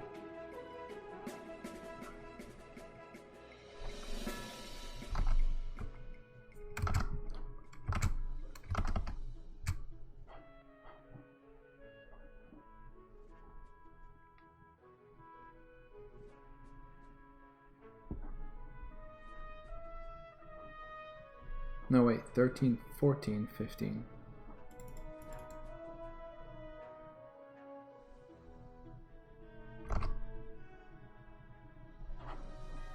Oh, I think it's a case again of this being combined. It's, yeah, so it must be that interrupt flag here, right, because I'm trying to write to it.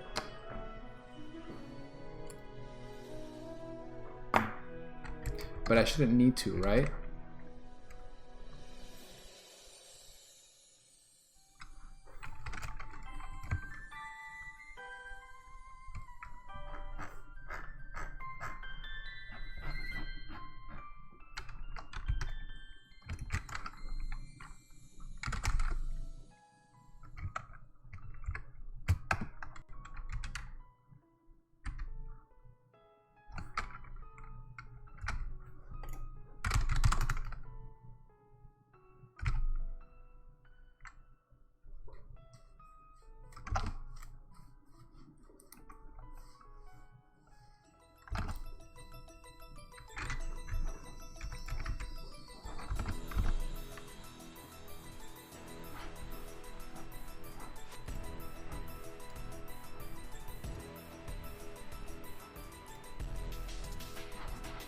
Okay. Info reg. So 20. So we're looking to see if D00D, which is our timer interrupt flag, sorry, our interrupt flag here, if that has a bit set.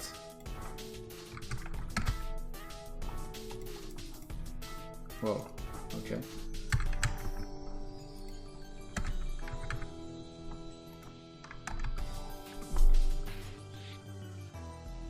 Seven, 6, 5. Okay, this is a system clock one.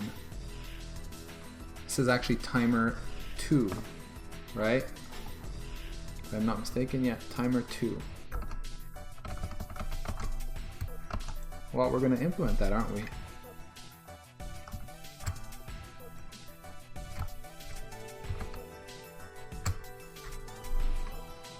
Here it is.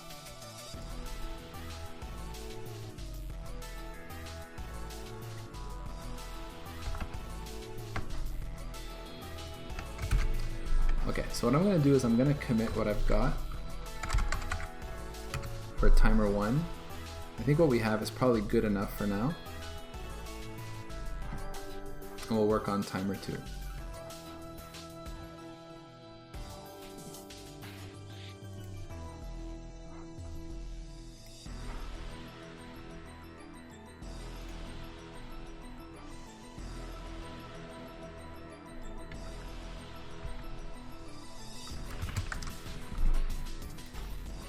lots of stuff here.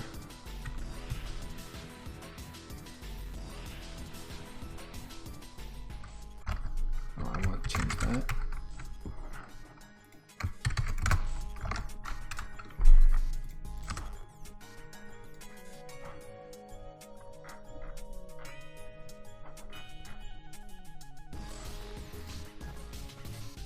Okay. So I'll say via timer 1 implemented.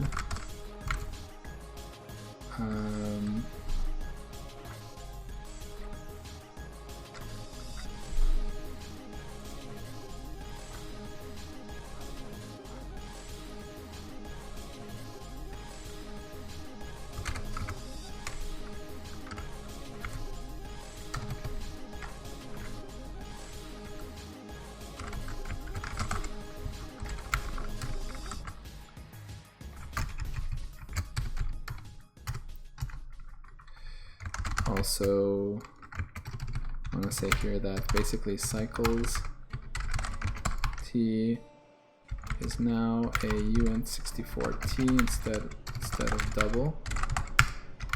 I want to say that via update now takes cycles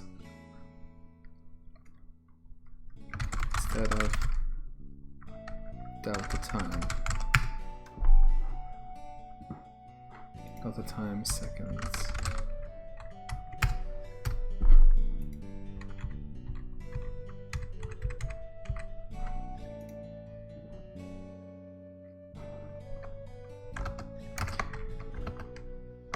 So now I'm going to do the timer 2.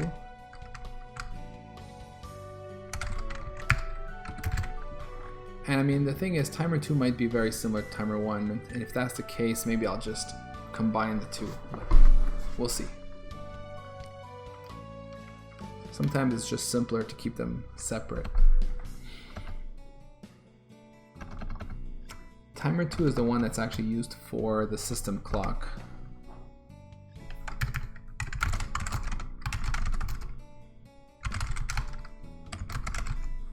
And yeah, that's right, as the system clock.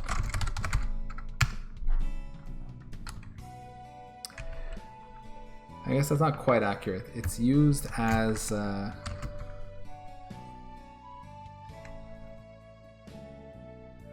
not the system clock. What I mean is, what timer 2 is used for is for keeping a consistent 50 Hertz update.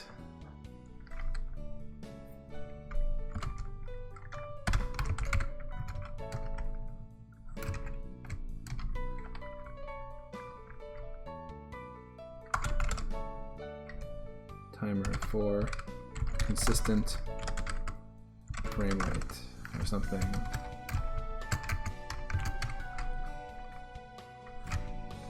I'll say 50 Hertz.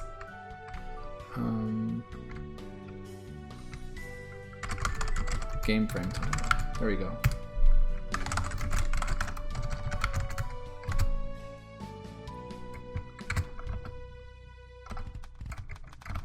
Now, what notes did I take for that guy?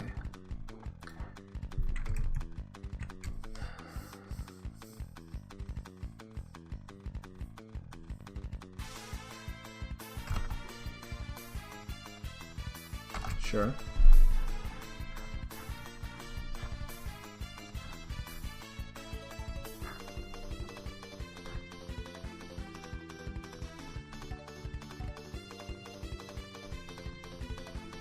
One thing I didn't do actually is this. I need to do that.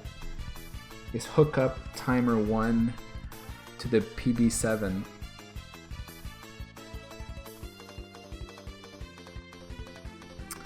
Which is for the ramp.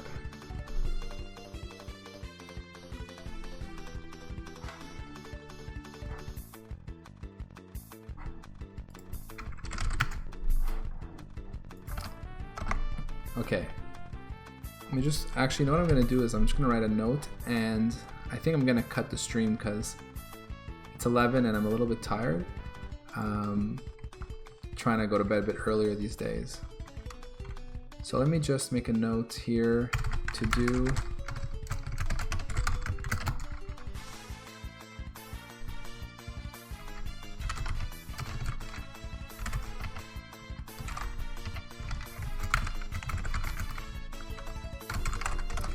Enabled. Let me see, what was that again? I have to make sure of something for that.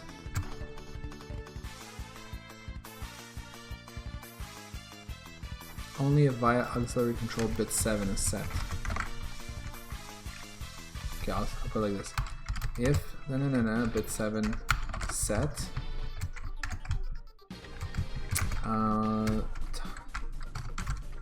need to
when I read this, basically it looks like all I really need to do is while interrupt is enabled. But the reason why I can do that is because we're in one shot mode.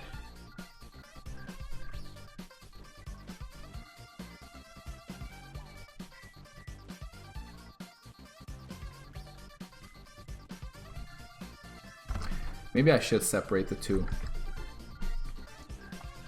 That would be more correct.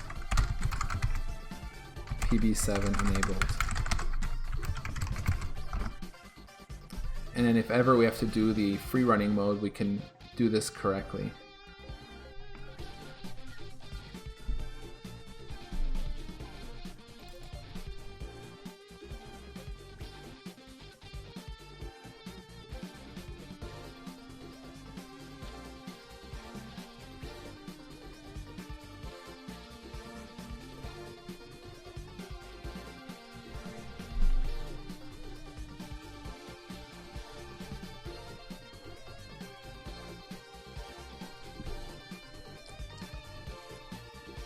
We'll go high.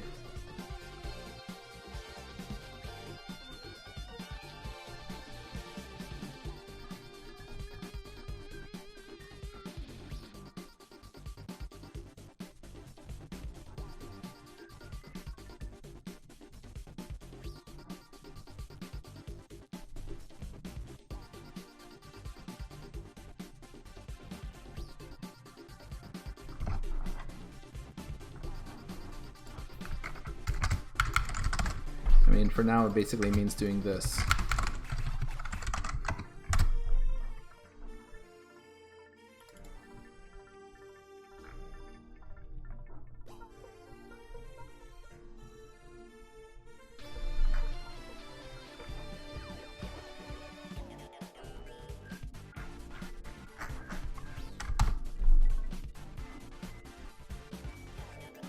All right, so that's good. So when I start implementing the rendering stuff again, which won't look like this anymore, it's like here how I'm checking ramp. Basically, ramp will be set based on the PB7 value as well. This bit here in B, and then that will change this logic. That was something we were missing last time, is that integrators were only enabled when ramp was set active directly by the BIOS, but it was not being set based on the timer, which is super important because when the timer expires, it disables drawing. It disables the integrator. It stops the integrators from moving, which means the line stops drawing, which is how most vectors are drawn in the Vectrex. So, yeah. So I think this is a good place to stop. I think we made some good progress. We're getting those timers implemented. Once we have the 2 timers, then we're a lot closer. Once we have those 2 timers, I have a little bit more logic that we discovered last time. We have the shift register to implement. We have, like I said, to hook up the ramp correctly with the timer.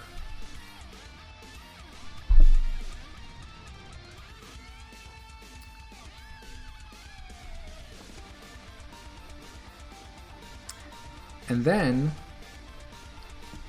we have the vector drawing to implement. And what I had done last time was I had kind of based myself directly off that the math that was presented for how to map the kind of like logical XY strength values in the timer 1 scale value to the way the CRT actually needs to translate that into like voltage deflector values.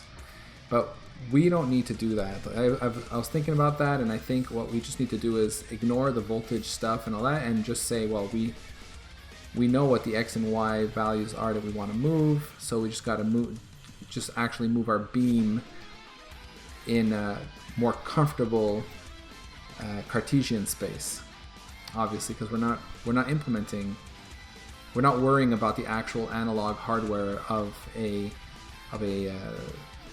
our CRT. Sorry. The only thing I still don't know is like, what I don't know is how many pixels to move when per cycle, say, right? Like given a certain X and Y strength, how much am I supposed to, like how long are my lines supposed to be based on the number of cycles? That's something that's still not completely clear to me. So that's something I need to think a bit more about. But yeah, hopefully I'll figure that out by next week. So yeah, thanks for watching. And yeah, hopefully I'll see you guys next week. Thanks.